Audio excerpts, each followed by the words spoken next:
Hello guys, you are with the Tech Science. Today we are discussing the Newton's second law of motion, that regarding it is concerned with the force and the concept of momentum.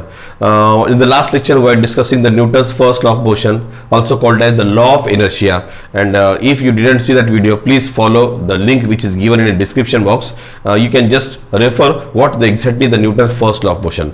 Okay, now Newton's second law of motion. Before starting directly the statement of Newton's second law of motion, here some of the examples are given in front of you, and that scenario clarify you like the relationship between the force and the momentum. So let us consider the first scenario. What is the first scenario? We have the two balls. Okay, just imagine here we have the two balls. First ball is made up of plastic and second ball it is made up of rubber.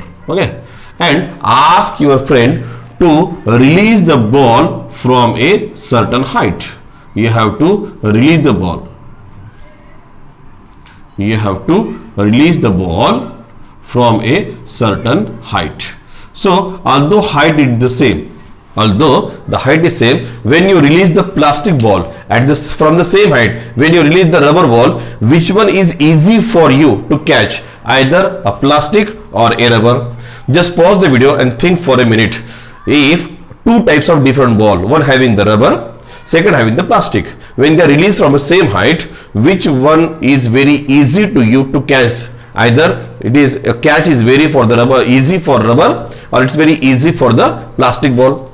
So the answer is that to catch a plastic ball is easy for you as compared to the rubber ball. Am I right? Why I'm using this scenario just now? Just wait for a minute. Second scenario.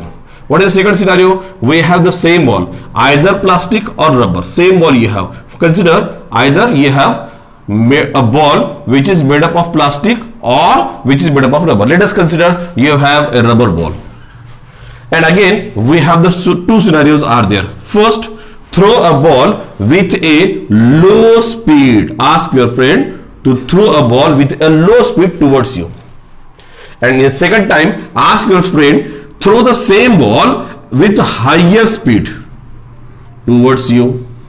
Now along with this, if you compare the first case along with the second one, what you realize, what you think, which one is easy to catch you? A ball, so rubber ball, when it is thrown by your friend towards you with a low speed, or when the same ball throw with the highest speed. So if you pause the video and just think for a minute, what is the answer? I think your answer is that it's the catch of rubber ball with a low speed is very easy for you. And in the first scenario, to catch a plastic ball, it is very easy for you. If you observe these two scenarios, the first scenario is concerned with the mass. Why it is easy to catch you a plastic ball rather than a rubber ball? Because here the mass of rubber ball is somewhat less as compared to the mass of the plastic ball is less as compared to the mass of rubber ball. In that case, it is concerned with the mass. And here, although the mass, because here the same ball is there, of course rubber, here mass is same, but there is a difference in the velocity. There is a difference in the velocity, and here a ball having the same mass, but when the velocity is low, in that case it's very easy to catch you, rather than same ball having the same mass with higher velocity. It is very easy, it is not easy to you, somewhat hard compared to the first one. So what does this mean? It means that the effect of object when it strike on another object, in that case a very important thing in front of you is regarding a term, and that term is called as the momentum. That term is called momentum. Why? Because here what is the inference? The effect of a force is concerned with a quantity which is having the two things. First, it is called mass, and second, it is called velocity. The effect of force is concerned with a quantity. It is called, first quantity is called mass, and second is called the velocity. And if you combine these two quantities into one, it is called as the momentum. What is called? It is called as the momentum. So what is the momentum? The product of mass and velocity, it is called as the momentum. So here if there is a higher momentum, of course the effect of force is high. The lower momentum, it means that the effect of force of course it is a low.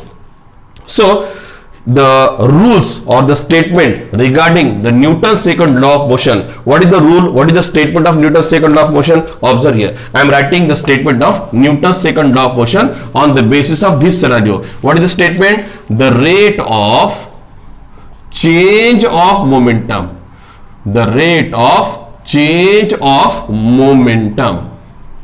So here the momentum get changed. Is it increase or it is get decrease? Means of course it is that there is a change in the momentum. Is proportional to, proportional means here there is called directly proportional relationship. It is proportional to applied force. How much force you are applying? If it is a more your force applying, it means that there is a more momentum. If there is a less force applying, it means that there is a less momentum. And change of momentum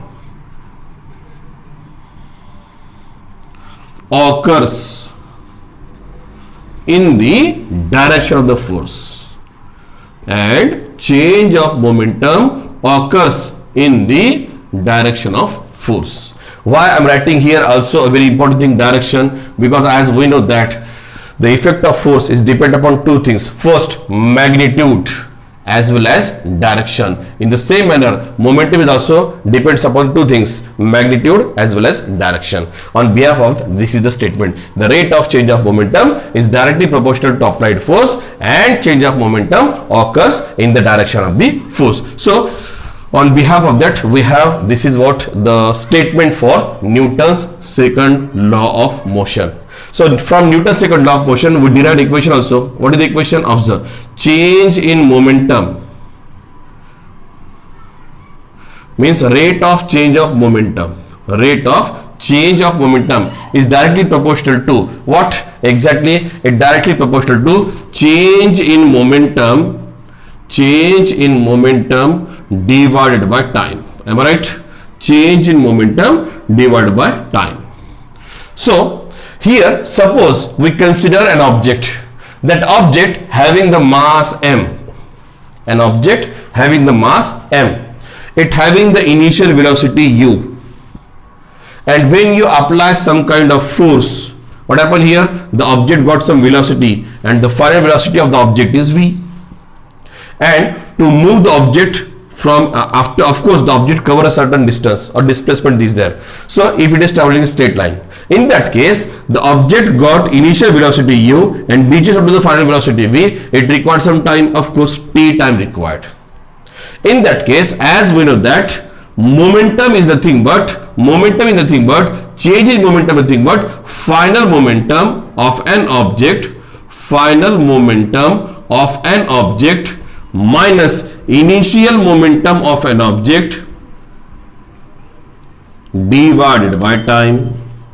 Final momentum minus initial momentum divided by time. We know that what is momentum? Just now we realized that momentum is nothing but the product of mass and velocity. So here mass is m, final velocity because the final momentum is v, minus initial momentum, mass m, momentum is the product of mass and velocity. Here initial stand for initial velocity.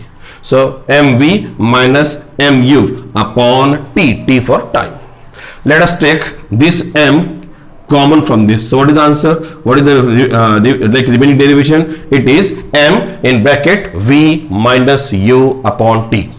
And we know that we have the formula for acceleration. What is acceleration? Rate of change of velocity with respect to time. If you are not seeing that video of acceleration, please see the video. I will give you the link in the description box regarding the point acceleration. So what is the formula for acceleration? A is equal to v minus u upon t. So just I am replacing here. So it is the final like answer is ma. So the, as we know that this is what is the expression for this rate of change of momentum is equal to ma.